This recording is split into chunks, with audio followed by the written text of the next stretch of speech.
ਵਾਲੇਕੁਮ ਭਾਈ।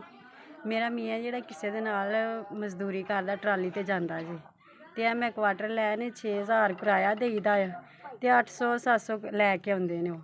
ਤੇ ਬੱਚੇ ਨੇ 5 ਮਾਸ਼ਾਅੱਲਾ ਵੀ ਬੜੀ ਮਜਬੂਰੀ ਦੇ ਨਾਲ ਪਾਲਦੇ ਪਏ ਅਸੀਂ। ਤੇ ਤੁਹਾਡੇ ਵੱਲੋਂ ਰਾਸ਼ਨ ਮਿਲਿਆ ਆ ਤੇ ਅੱਲਾ ਪਾਕ ਤੁਹਾਡੀ ਤੰਦਰੁਸਤੀ ਦੇ ਵੀ ਕਿ ਅੱਲਾ ਸੁਣਾ ਤੁਹਾਨੂੰ ਇੰਨਾ ਕੁ ਦੇ ਕਿ ਤੁਸੀਂ ਹਰ ਬੰਦੇ ਨੂੰ ਦੇ ਸਕੋ ਵੀ, ਤੁਹਾਨੂੰ ਇੰਨਾ ਕੁ ਦੇ ਕਿ ਹਰ ਗਰੀਬ ਦੇ ਵਾਸਤੇ ਤੁਸੀਂ ਦਵੋ ਵੀ। ਅੱਲਾ ਪਾਕ ਤੰਦਰੁਸਤੀ ਦੇ ਤੁਹਾਡੀ ਭਾਈ। ਇਹ ਨਿੱਕੇ ਨਿੱਕੇ ਬੱਚਿਆਂ ਵਾਸਤੇ ਤੁਸੀਂ ਕਰਨ ਡਏ ਜੇ, ਤੁਹਾਨੂੰ ਰੱਬ ਹੋਰ ਦੇਈ ਜਾਵੇ ਵੀ। ਜ਼ਿੰਦਗੀ 'ਚ ਪਹਿਲੀ ਦਫਾ ਸਾਡੇ ਘਰ ਰਾਸ਼ਨ ਦੇਣ ਆਇਆ ਕੋਈ ਚੱਲ ਕੇ, ਨਹੀਂ ਤੇ ਪਹਿਲੇ ਕੋਈ ਨਹੀਂ ਐਸਾ ਵੇਖਿਆ ਇਨਸਾਨ।